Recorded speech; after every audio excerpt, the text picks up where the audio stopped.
এরে মুসলমান, এরে নবীর উম্মতের যুবক, ভারতের জমিনের ডক্টর শিবশঙ্কর স্বরূপজি, তিনি লন্ডনের অক্সফোর্ড বিশ্ববিদ্যালয় থেকে 10টা ভাষার উপরে পিএইচডি করলেন। ডক্টর শিবশঙ্কর স্বরূপজি ভারতের গয়া, কাশী, বৃন্দাবন সহ 7টা তীর্থস্থানের পণ্ডিত পুরোহিত। ভারতের হিন্দুরা যাকে ভগবান বইলা ডাকতেন, এই ডক্টর শিবশঙ্কর স্বরূপজি মুসলমান কেন হয়ে গেলেন তিনি তার জীবনীতে লিখেছেন। বলে আমি কেন মুসলমান হলাম, বলে অক্সফোর্ড বিশ্ববিদ্যালয় থেকে 10টা ভাষার উপরে ডিগ্রি নিয়ে পিএইচডি করে দেখলাম, এইবার গবেষণা শুরু করে দিলাম। বলতে লাগলাম মুসলমানের কালেমার মধ্যে ভুল পাওয়া যায়, মুসলমানের কালেমা ভুল বের করতে যাইয়া, গবেষণা করতে যাইয়া গভীর রাত্রে শোবে সাদেকের সময় আজব এক স্বপ্ন দেখলাম। স্বপ্ন দেখে ঘুমটা ভেঙে গেল।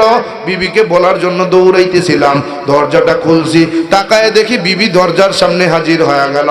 বলে বিবি কি ব্যাপার, আমি যে তোমাকে প্রয়োজন, তোমাকে তো ডাকি নাই, কেমনে তুমি আমার দরজার সামনে আসলা?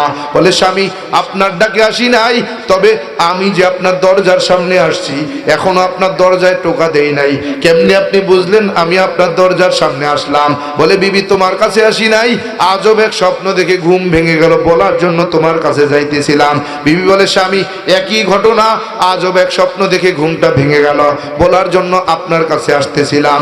ওইদিকে মেয়ে ঘরের দরজা খুলে দেখে বাবা মা একসাথে কথা বলে। বলে বাবা মা একই জায়গায়, ভালো হয়েছে, একটা স্বপ্ন দেখে ঘুমটা ভেঙে গেল, বলার জন্য তোমাদের কাছে যাইতেছিলাম। বলে কি স্বপ্ন দেখেছো? মেয়ে ডাক দেয়, কয় বাবা তুমি আগে বলো কি স্বপ্ন তুমি দেখেছো? বিবি বলে স্বামী আপনি আগে বলেন কি স্বপ্ন দেখেছেন? ডক্টর শিবশঙ্কর স্বরূপ বলে ও বিবি সন্তান, ওই স্বপ্নের মধ্যে তাকায় দেখলাম এক আল্লাহর বান্দা, আল্লাহর গোলাম, মাথায় টুপি পরা, মুখে কোকড়ানো কোকড়ানো কালো মিসমিসে লম্বা লম্বা দাড়ি, সাদা ধবধবে লম্বা একটা জামা পইরা আমারে ডাকে আর বলে শিবশঙ্কর স্বরূপ, যেই কালেমা তুমি ভুল বের করতে গেছো রে, স্বর্গে যদি যেতে চাও, নাজাত যদি পাইতে চাও, ওই কালেমা পড়ে মুসলমান তুমি হয়ে যাও। বিবি বলে স্বামী একই স্বপ্ন আমিও দেখেছি। মেয়ে বলে বাবা একই স্বপ্ন আমিও দেখেছি। সব শিবশঙ্কর স্বরূপ বলে আর বুঝতে বাকি থাকলো না, দুনিয়ার জমিনে সত্য যদি কোনো ধর্ম থাকে সেটার নাম ইসলাম, সত্য যদি কোনো কিতাব থাকে সেটার নাম কোরআন।